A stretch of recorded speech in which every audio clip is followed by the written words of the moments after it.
Thanks everyone for attending the social media webinar here with Artsmith Media.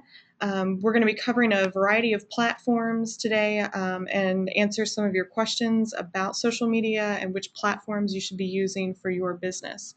I always like to start with introductions so you know who you're going to be chatting with today. I'm Sierra. I'm the community manager here at Artsmith Media. My email address is there, so if you have any questions, feel free to reach out to me there. Or if you have any ideas of different webinars that you would like to attend, I'd be happy to research into some of those. I'm also on Twitter, so feel free to follow me there. I mainly post about social media and things related to community management. So if you just want to have, reminders or resources or whatnot, you can follow me there. Today I also have Josh, the owner here of Artsmith, and I'll let him introduce himself. Hey everyone, I'm Josh. I also have my email there. Don't hesitate to reach out to me with any questions or thoughts. I love chatting with people. And you can also follow me on Twitter as well. I talk more about web user experience and development practices on Twitter. But if that's of interest to you, feel free to follow me. Yeah. And you can also follow our Artsmith Media platforms. We have accounts on Twitter, Facebook, and on Pinterest. And if any of those three are unfamiliar to you, or if you're not on one of those, we're going to be covering all of those today.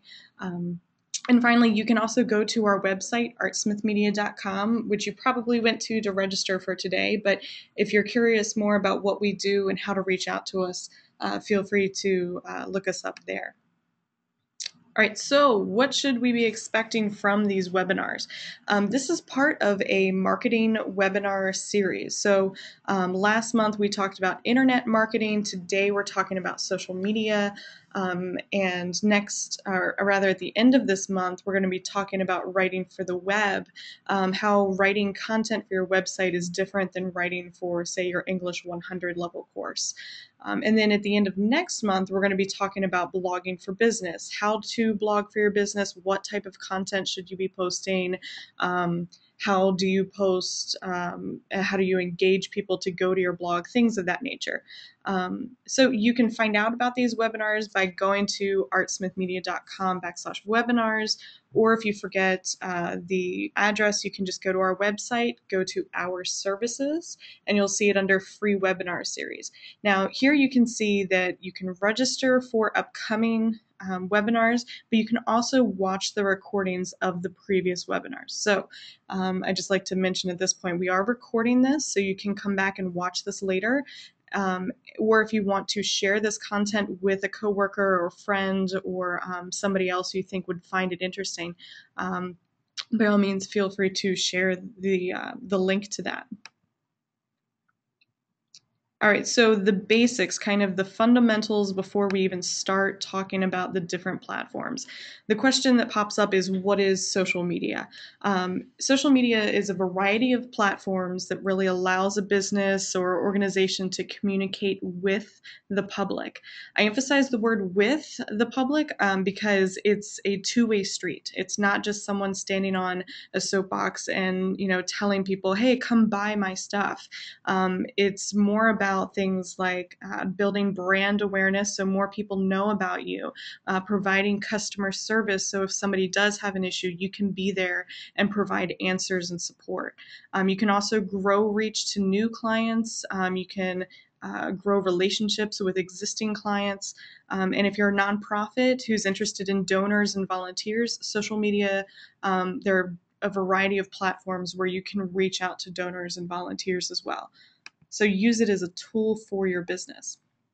There are good ideas and bad ideas to stay away from when it comes to best practices. And here's a list of a whole bunch of good ideas. First off, branding and identity. You see a whole bunch of images to your right about that have the Google logo. Now, almost everybody knows what Google is. They've heard of Google. They've probably used Google. And you can see that Google, they do what's called Google Doodles, which is when they change their logo for different holidays and different events. Now, your brand may not be strong enough that you can completely cover up your logo, such as the one like Jackson Pollock up in the right hand corner. But if you want to, get creative with your logo, maybe turn it green for St. Patrick's Day or something like that, you still have the same brand and identity, but you are mixing it up a little bit to show relevance with a current event. Let's see, what else? With the good ideas, you know that pretty much a variety of people in each age group is also going to be on social media. So no matter who your target audience is, someone in that group is going to be on social media. And percentages of those who are on social media really want to engage with brands on these social media platforms. And we're going to talk about that more specifically throughout. Yeah, and the general, good idea slash best practice is to just be genuine and be very much yourself. Sierra is going to be talking about your company or organization's voice a lot in this presentation, and you just want to present yourself. It's really, social media is just a new layer of networking, and it's a layer that exists on the internet for people to continue having conversations. And talking about branding and identity, you just want to make sure that you're representing your organization the same exact way across all the different platforms. If one of the platforms you focus on educational materials, but then on the next platform you're just posting pictures of jokes and funny pictures all the time, it's a little bit confusing. You want to make sure that your brand is very solid and that you're talking to people in a very strong, similar fashion at all times. It doesn't mean you can't be playful, and I think that's what Sierra's getting at with the Google imagery. Google is very playful, and people respect that about them, and it becomes part of their personality. And you can mold your organization into having a personality as well, just by using platforms like this. Those are all really good points. All right, so we've talked about a lot of good ideas and things that you want to do. Here's a few examples of bad ideas, things that you want to stay away from when creating your social media strategy. First off is a bad profile image. This can really be detrimental to your social media strategy. So when I say bad profile image, I mean that either the image is overly pixelated and no one can see what it's supposed to be, or maybe it's something that doesn't have to do directly with your company or organization. I always suggest to use your brand's logo. Or if there's a special event coming up, sometimes people will change it. So just make sure that the profile image is at least associated with your brand and stays consistent.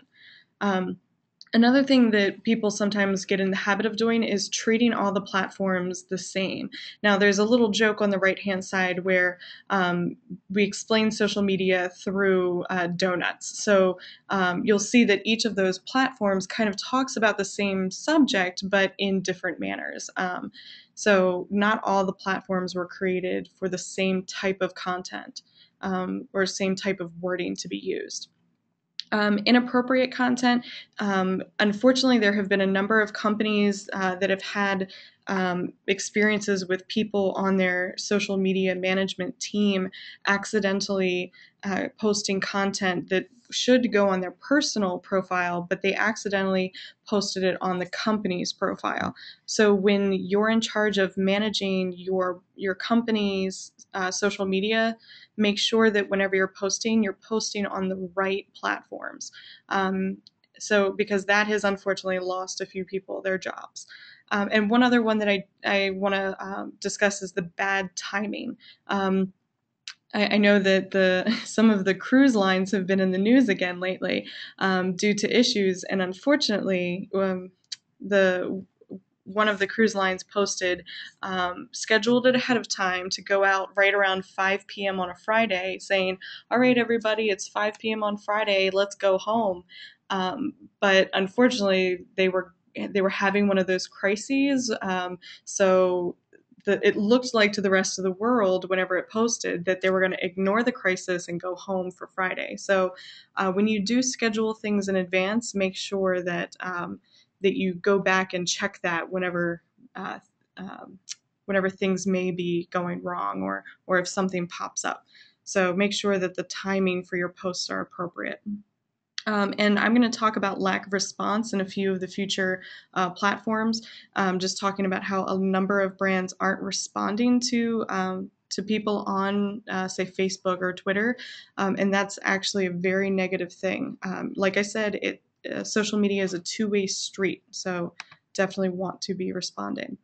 All right, before we get started with our first platform, there's just a few key things that I kind of want to reiterate. Use what works for you. This means that if you find that all of your target audience is focused on one platform, then use that platform. I've seen too many times that people get excited about social media, so they join all of the different social media platforms that they've ever heard of, and then they try and master all of them at the same time. That can get you into a lot of trouble because it takes time to really understand the different platforms and how to use it for your benefit. Not only does it take time to learn the platforms, but it also takes time to create the content for your platforms. This means I think the industry standard is, yes, it's between 6 and 7 hours for people to be spending on different social media platforms for their brand. Per week, sorry. Yeah. So not per day. No. So I average it out to usually about an hour a day. So whether it's the first hour of the day when you're getting your coffee and checking emails, then okay, now I want to do my social media for the day, that's fine. Or if every Tuesday from 2 until whenever you get done work, if you want to focus on social media, whatever works with your schedule, but know that it takes time and you have to put effort into this. Also, social media platforms keep changing, and there are new ones that pop up all the time. So this is something that you're going to have to keep educating yourself about and keep reading and learning about. And then finally, professionalism. There's two avenues to this. I've heard a number of people say, oh, well, my 15-year-old nephew is really good at tweeting all the time. I can't ever get him, off of his cell phone. Yay for your 15-year-old nephew, but that doesn't mean that you should hire him to be your social media manager for your Twitter account. I've heard a number of people who have said that, oh, because he's on Twitter, then he can manage my brand's account. The reason that I suggest staying away from, because they're on it, then they can, manage my account, is because they may not understand how to use the platform for business, for your business's growth, and purposes, but also because they may not know how to represent your brand appropriately. Yeah, at the end of the day, what's really important is the strategy.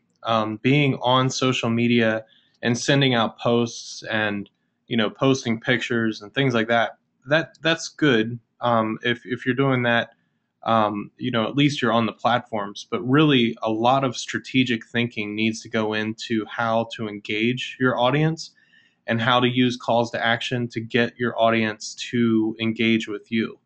And those are the things that are a little bit more professional than what a 15-year-old or, we run into organizations all the time that have interns that come in for the summer and set up all the social media platforms. And then they leave at the end of the summer.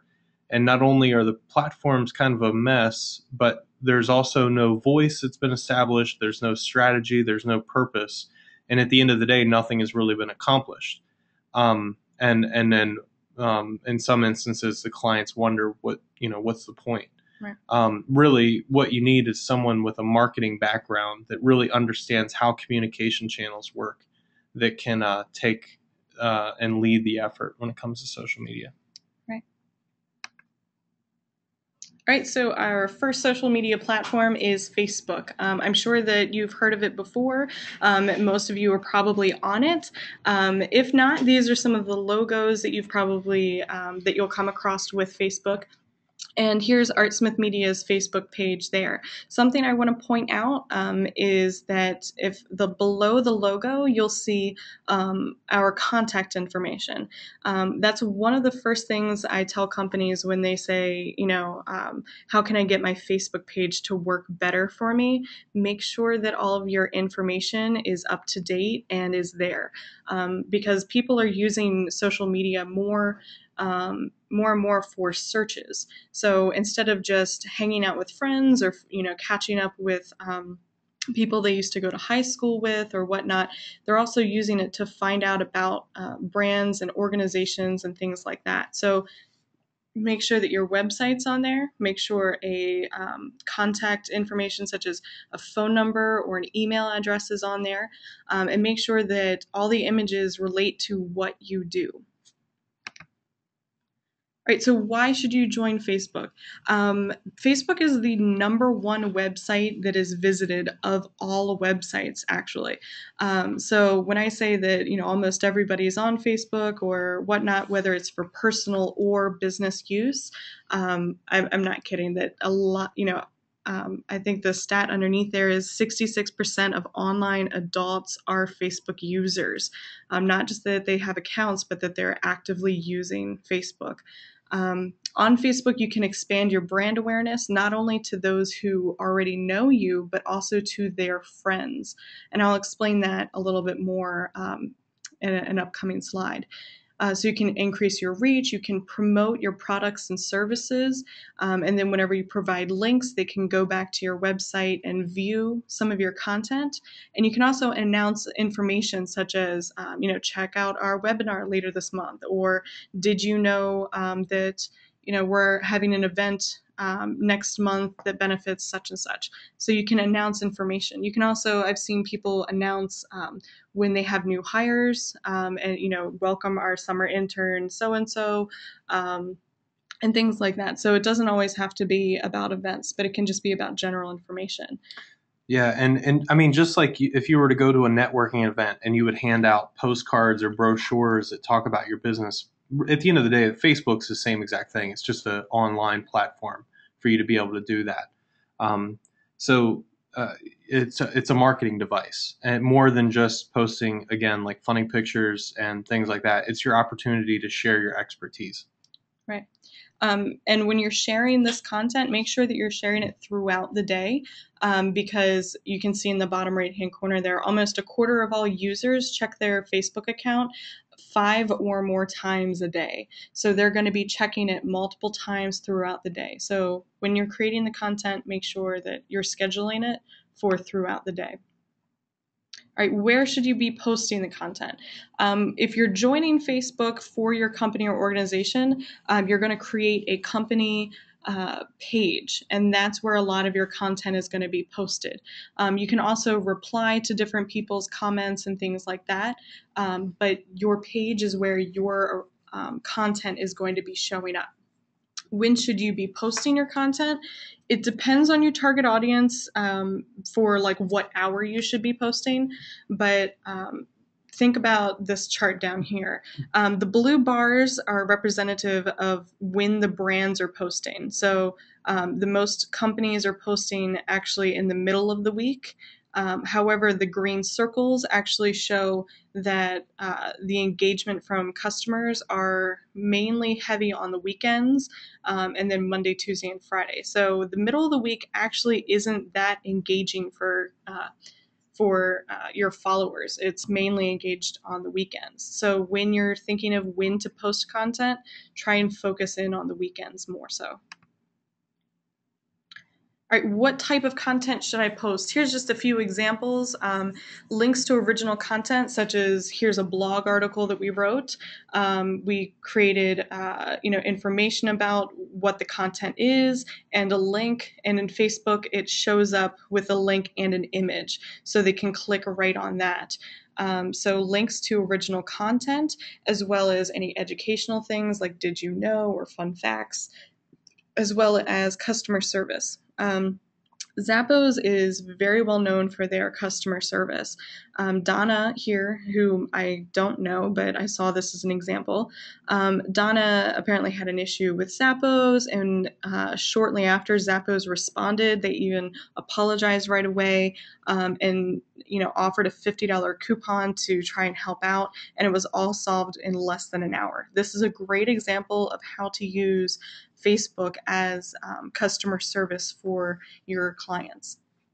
You can also do any kind of announcements on Facebook, which we talked about a little bit ago, as well as pictures and videos. So if you want to stay, if your brand decides to stay away from the funny pictures, maybe you want to post pictures of employees in the middle of doing something, whether it's getting together for a meeting or some kind of event that you're attending together. Pictures will show up in the actual post itself, like this image does here. And videos are also a very important thing to post. We've seen a lot of engagement when people post pictures or videos on their brand's page. Right, tips for success. Calls to action is whenever you tell someone what you want them to do. So you want them to share content on Facebook. You want them to comment or like something on your Facebook page. Here's an example of our friends at the TLC Kitchen. Their business revolves around food. So they help deliver meals to people who are going through different stages of their life. So you can see that this image relates to their industry. They have a call to action here. It says, share this if you like this recipe. And it has a link back to their website there. And if you look down here, this little notepad here is the button that represents how many people shared. So you can see here that 33 people shared this content. Now, why this is so important and why this is a great example for the TLC Kitchen is that when someone shares their content, then all of their friends can see the content from the original brand. So 33 people shared that content, and all of those 33 different people's friends then saw the content and then could go to the TLC Kitchen. Yeah, it's kind of like a pyramid scheme in a way. I mean, you're basically, the funny pictures work for the TLC Kitchen. They get a lot of response and engagement for posting these, and it's great that it works for them. And when they post a funny picture like this and 33 people turn around and repost it, that means that on average a person has around 100 friends. That means that 3,300 people were exposed to the TLC Kitchen on that day. Right. So you want to be thinking about your calls to action in the content and getting people to do the things that you want them to do, which will spread the word. Right. And their fun content pictures are always related back to food in some way or another. So it's still, like I said, it still relates to their industry. Okay, when people comment on some of your content, make sure, especially if it's positive, to like their comments and to go ahead and respond to them. This shows engagement. This shows that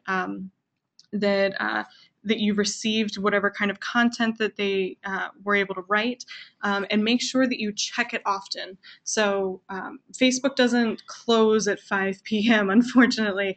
It is an all the time online. Everybody's posting throughout the day, so it doesn't get to turn off. So make sure that you check it often. In the world of the internet, I guess, if somebody responds, multiple hours later and it's a big problem, that can cause a PR crisis. But if you respond within 15 minutes, then hopefully you can kind of tame that fire and solve whatever the issue may be. Okay, so Twitter is another big one. You may have seen some of these logos before. The little @ symbol is to tag someone, and the hashtag there is whenever you're creating kind of a keyword. right, so why join Twitter is to expand brand awareness and to increase reach. It may sound similar to Facebook, but it's a different type of platform.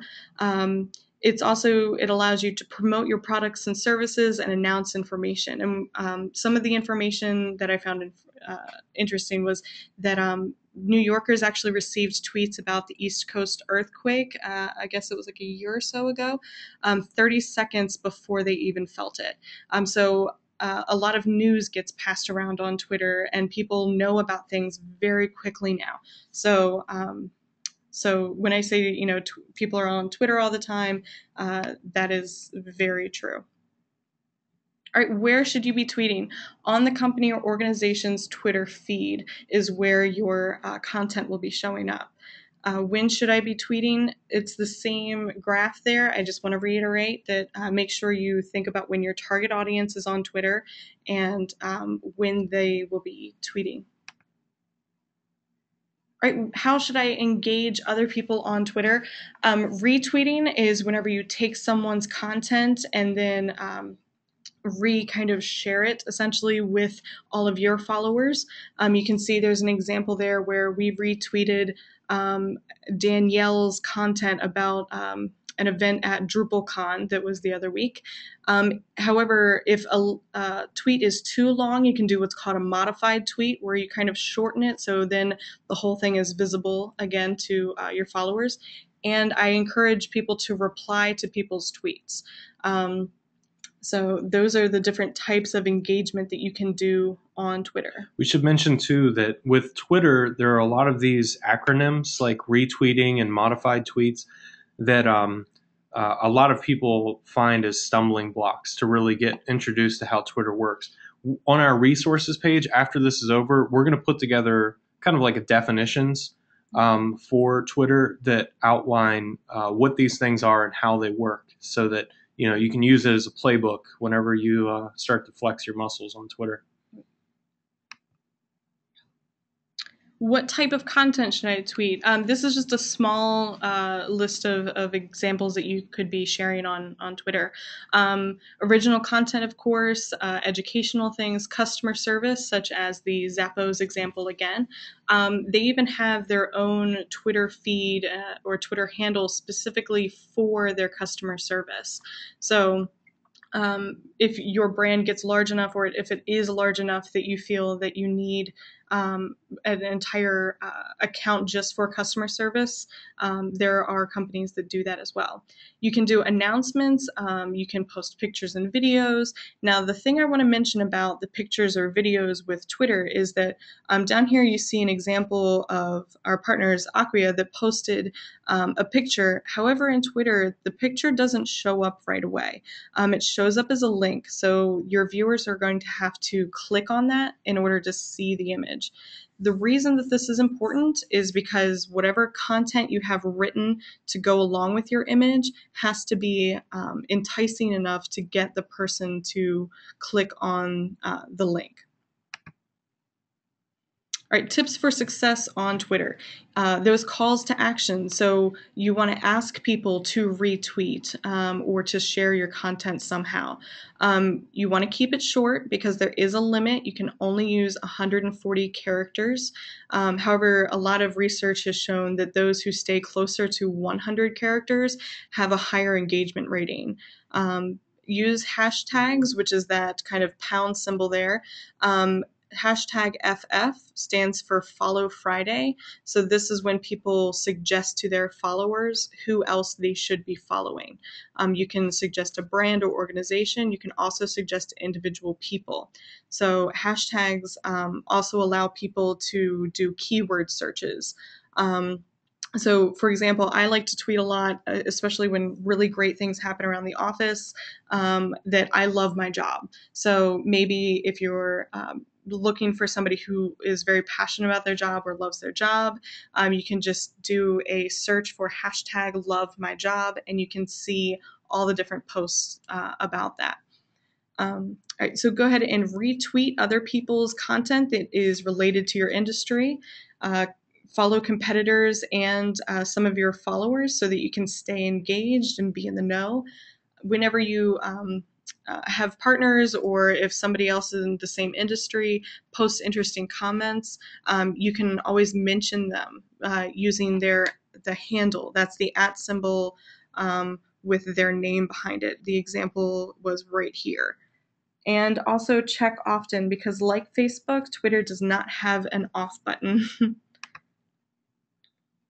All right, and Josh is going to catch us up about YouTube, which is slanted right now. Yeah, I was going to say, it's a little crooked. Sorry about that. YouTube is a very, very powerful platform, and it's often one of the platforms that gets overlooked, especially with the clients that we work with.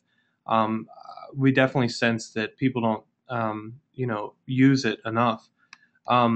Everyone's familiar with YouTube as a place where you can go and watch music videos or see funny clips from your favorite movie.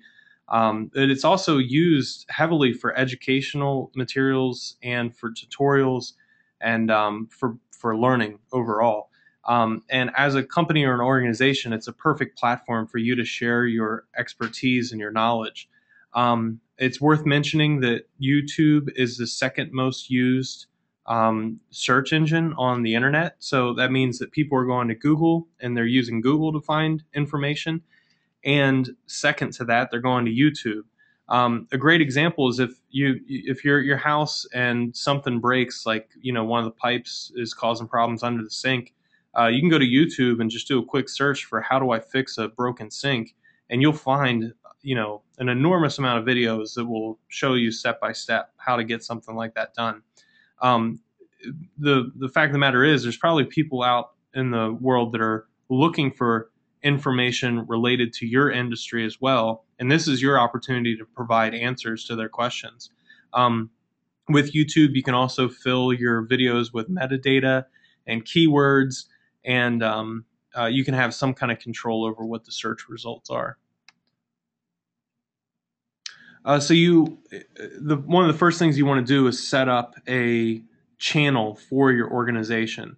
So if you log on right now as John Smith, you don't want to be posting all these videos as John Smith on YouTube. You want to go and create an actual channel, which is basically a feed for your organization. And once you do that, it's similar to Facebook or anything else, where you can upload your company logo, you can create a header, and users can subscribe to your feed. So if for instance, the Drupal Association that you see here is a organization that's very important to us because we work a lot with Drupal. We subscribe to their feed so that we can be in the know about new videos that they're posting, or recent tutorials or updates to products, whatever it may be. And people will want to do the same thing with you. So posting the videos, it's really, I don't see anything wrong with posting as often as you want. The problem is that creating videos sometimes can be time consuming. If you're going to go into a video editor and create, a perfect video, it's going to take quite a bit of time. I don't really know if that's necessary.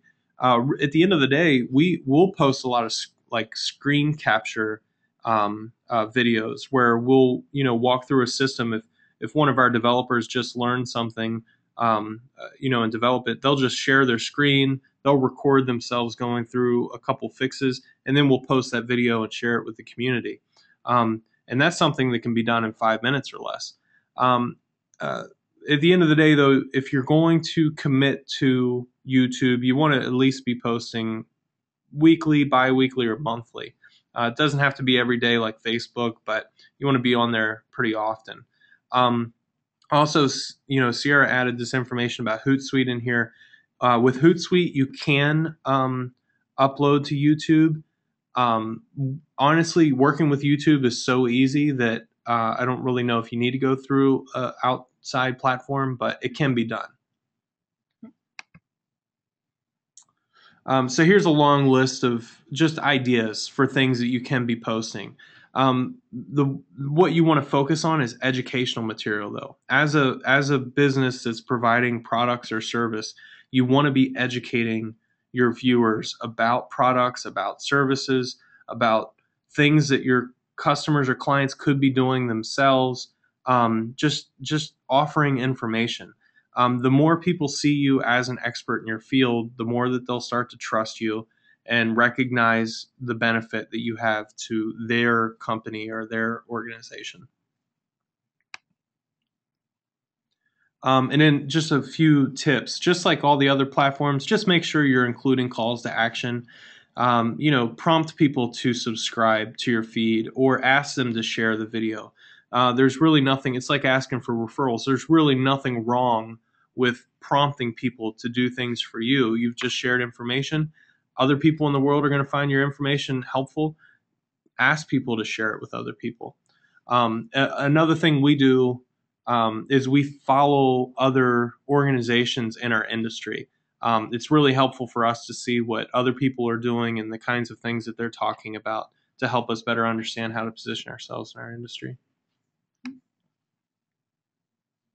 And on to Pinterest. Which is probably one of my favorite platforms personally, because I see a lot of potential to use it not only for personal interest, but also for the business. If you're unfamiliar with Pinterest, that's okay. A number of people have yet to find the joy of Pinterest. You can now join as a business, which is exciting. You just have to verify your URL, and that's a process you may want to talk to your developer about for your website. To explain Pinterest, I use this image here that has the corkboard with the push pin and the P logo, which sometimes you'll see people refer to Pinterest just with that logo. I use the corkboard analogy because in high school and in college, I had corkboards probably all over my room. I used it to kind of organize different types of content that I thought was really interesting. It could be something as simple as the fortune cookie that I had from, my favorite Chinese restaurant the other night, or maybe it's a comic that a friend of mine drew, while we were sitting bored in class one day. So it was different types of content that I wanted to keep a hold of to refer back to later. Now we can do it online. Now, this is an example of Artsmith Media's Pinterest account. These are the different boards here. So the social media board here, that's one virtual cork board. And then we have web development and so on and so forth. Some of these deal directly with what is in our industry, and some of them are just things that we find fun or passionate about. For example, art we love. Fun fact, the majority of us here at Artsmith have some kind of background in art, whether it be fine art or graphic art or whatnot. So we have a number of artists that we really like to keep an eye on and watch their content, and some that we really admire. Down here, if the little bar goes away, there we are, you can see at the bottom center critters as well as Artsmith pets. So it can be fun too. But if I was to click on the critter cork board and go in and see what's in there, you can see all the different pins, all the different types of content that I have on that board. Now, since the name of the board was critters, all of the types of content within that board should be related to that overarching topic. If you were to click on one of these pieces of content, say Jim Henson and Kermit the Frog, it would kind of enlarge the image, and you would be able to click on the image and go to the website that image comes from. Now, replace this idea with some of the products or services that you use and you have at your company, and that's how you can use it to spread awareness about your products and your services. So maybe instead of Kermit the Frog, you have information about the blog post that you wrote last week. And then by clicking on it, a person can go to your website and read your blog. All right, so why should you join Pinterest? This is a great place to promote products and services. If you are a type of brick and mortar store that you have physical products to sell, this is an amazing platform for you. But that's not to say if you are a service or if you're in the service industry that you can't use this. This is a great tool to share a lot of your educational content as well. I always say, share original content, but also repin things. So somebody else might share an interesting infographic that relates to your industry. Don't be afraid to repin from other people. This is a great place to increase your reach. There are, I think, 25 million users on Pinterest. And when they're on Pinterest, they're on it for about 16 minutes on average. And during those 16 minutes, people will go to 4 different pages while they are on Pinterest. So maybe this person clicked on a blog post of yours. Maybe they scrolled down and found an infographic that they found interesting and clicked to see more about that, and so on and so forth. So you can really increase your reach as well as educate others. And training for staff is something I've been talking to Josh about lately, about how we can use this platform for training.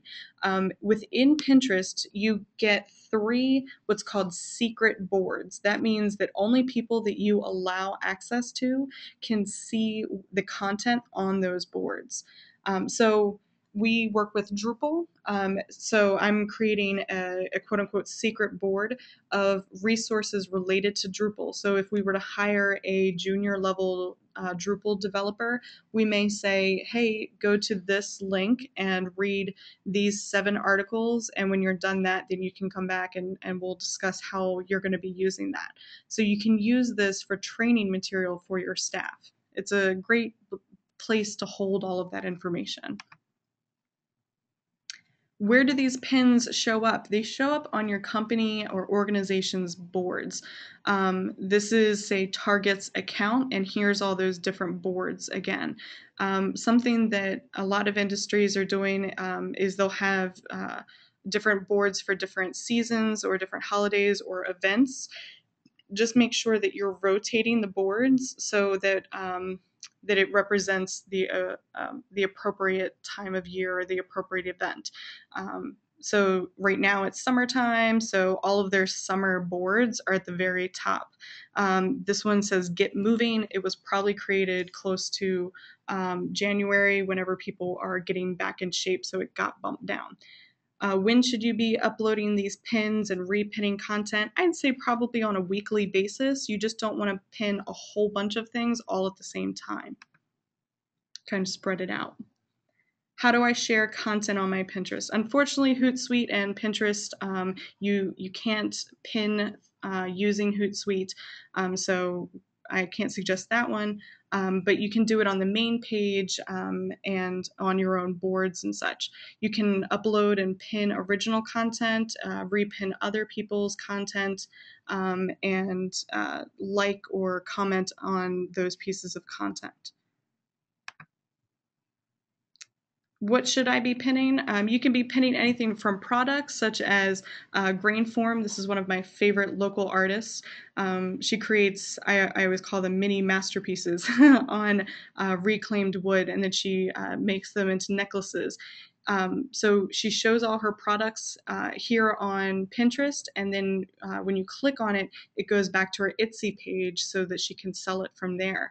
MailChimp is a great service for email marketing, so they have information about their different email campaigns, as well as, like I said, any kind of training, any kind of, this one's about webinars and templates and things like that. So here's just a good long list of what types of content you should be pinning. All right, tips for success, very long list again, but the key ones that I want to make sure to go over is to make sure that you put price tags. So up here you see an image has some kind of price tag on it. You can either create the image to have it on the image, or you can comment in the section below with the price. They get a lot of repins, and make sure that the content relates to what the image and what the content itself is. That way, when people do a search for, say, this one, I did a search for Norfolk, Virginia, all of these types of content came up. So make sure that your keywords, you can also use hashtags. All right, Josh is going to discuss a little bit about LinkedIn. Yeah, so LinkedIn is an extremely important platform to be on if you're running a business or organization. Everyone knows LinkedIn as their online resume. People are familiar with, going in, filling out your profile, talking about the jobs you've had in the past and the experience you've had. And if you use LinkedIn a lot, you're probably connecting with all of your existing colleagues and past colleagues and people you meet at networking events. But the majority of people we talk to, it really just ends there. People connect with others and they post their resume information. And that's really it. And the fact of the matter is that that's just the beginning. With LinkedIn, you can create your organization's profile, which is a landing page that highlights your company or organization. That is important, and you want to have your company on LinkedIn. You want to share information about upcoming events or educational materials, whatever it may be.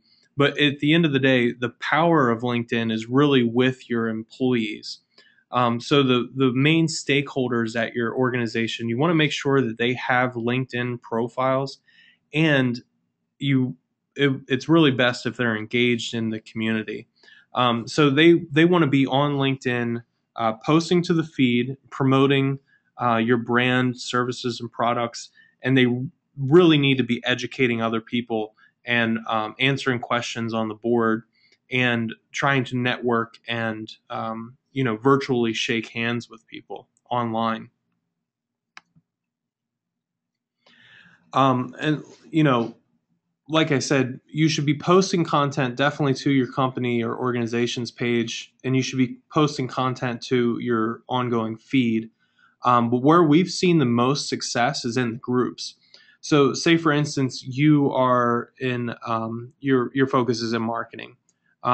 You're going to sign up to LinkedIn's groups that are associated with marketing, and there's tons of them.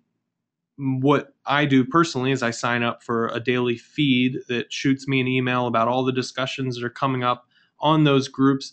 And if there are any topics that stand out to me or there are topics that I have information about, I'm sure to log on and answer any questions, post information. Maybe we have some resources on our website. I can post that. But what we're doing is we're giving back to the community. Again, this is just like YouTube. If people start to recognize you or people from your organization as being experts in the field, you'll start to gain more of their trust, and they'll see you as a viable source for, offering you products or solutions to their problems. Always make sure that your information is up to date, and make sure that you're posting information to your audience. If you're into marketing, it's kind of a waste of time for you to be on a lot of golf related boards or things like that. You really want to be on boards that are associated either to other colleagues in your industry or to potential clients of your company. So you can use Hootsuite to post to LinkedIn. Really, at the end of the day, you're only going to be able to use Hootsuite to post to your personal feed. To respond to group discussions, you really have to log in to LinkedIn and see what's being talked about and fill out your information there. You also just want to make sure that I can't express this enough. Make sure your information stays up to date. It's really nice for a couple different reasons. Every time you make an update on your LinkedIn resume, notification goes out to everyone that you are connected with. So even if you go in and just change a sentence in your bio, it's going to show an update has happened on your profile, and then that's going to notify everyone that you're connected to, which is going to prompt them to hopefully come and take a look at what you're up to. It's, in a sense, it's just marketing. All you're doing is you're just reminding people that you're there, and then giving them the opportunity to remember what you can provide them. And then here's a handful of things that you could post. Like I said, answering questions is really huge. But as soon as this resources page with this video goes up, I'm definitely going to post this on all the boards that I'm part of. And you'd be surprised the kind of responses you get. People either write in, say, thanks so much, that was extremely helpful, or that was a great video. Did you also know about this? And all of a sudden, these conversations are starting, and then people want to chat with you more. It's great. So the tips for success: you want to connect with everybody. Connect with the people you work with. Connect with people that you meet. Connect with people that you've worked with in the past. Um, I also use LinkedIn. Sometimes I'll go through, potential business partners that we have. I'll go through their list of connections and say, wow, we have services that could help that person, that person, that person, and that person. And I'll just go to my connection and say, is there a way you can put me in touch with these folks? So it's really about the networking connections. At the end of the day, the LinkedIn is like a massive chamber of commerce event. I mean, you're just there to meet people and strike some deals. Okay, so we covered all the main platforms today, but that doesn't mean we covered all the platforms because there's so many of them. Some of the platforms that we didn't talk about are Google Plus, Instagram, Foursquare, and then blogging. Talking about blogging, blogging is extremely important. So important that we're going to have another webinar talking specifically about blogging in the next month or two. If you go to our webinar series site, you'll see where you can sign up for that. Blogging is extremely important. Google Plus. If you're new to social media, I wouldn't suggest diving into Google Plus in the very beginning. Google Plus is still a pretty new platform. It hasn't really hit its tipping point yet, and it still has a lot of growing to do. But keep it in mind, a lot of people in the industry are saying that Google Plus is going to dominate the social media environment in the future. So it's something you want to keep on your radar. Instagram, another one that seems to be blowing up. People love to look at pictures, and that's exactly what Instagram does. Especially now that Facebook just bought Instagram, it's just going to get even more popular. So if you're not familiar with Instagram, I definitely suggest checking it out. Foursquare is fantastic for small business to consumer businesses like restaurants, salons, stores that are selling products to consumers. So if you're in that kind of business, you definitely want to check out Foursquare. I'm not sold on the fact that service-based businesses are benefiting a lot from Foursquare, but if you have extra time in your day and you want to give it a shot, no holding back. So that's everything we have for you today. We're here to answer any questions that you have. We have about 5 minutes left. If you like, you can just send us a message in the message box below, or if you want to just shoot us an email at another time, we're happy to respond. Thanks so much for your time today. Thank you.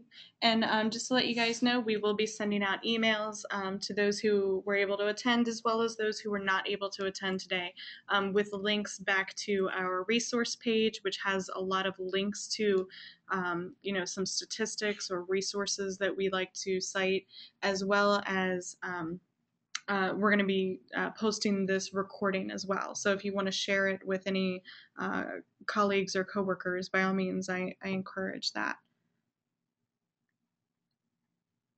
Yeah, so we're not really getting any questions right now, so I guess we can just wrap it up. Yeah. And like I said, don't hesitate to reach out to us. We love talking to people. So send us your questions if you have them, or if there's anything else you want to talk about. Thanks so much. We'll talk to you guys next time. All right. Thank you. Bye.